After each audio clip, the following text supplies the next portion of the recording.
Ako po si Rosario Nazareno, 59 na po ako. Tapos, asawa ko nagtatrabaho sa Taguig City. Nakatira po ako sa Napingan, Taguig. Ang anak ko po, 4. Lahat po may asawa na. Nakakabit na po ako 20 years sa last time. Ito po pieces play. Passing drinks, sopay, sopaw, marami pang iba. Nagpagawa na po ako bahay, napaayos ko na po. Kaya yung bahay ko po, napalapag na po ngayon. Dahil sa tulong ng litats na. May sasakyan na po ako na e-bike. Ginagamit ako sa kabibili.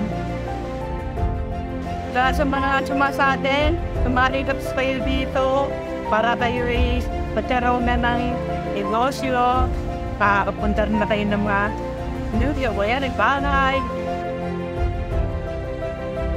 Sa akin ito, nag-meditate ako dyan sa atin dahil di maraming pagbabago.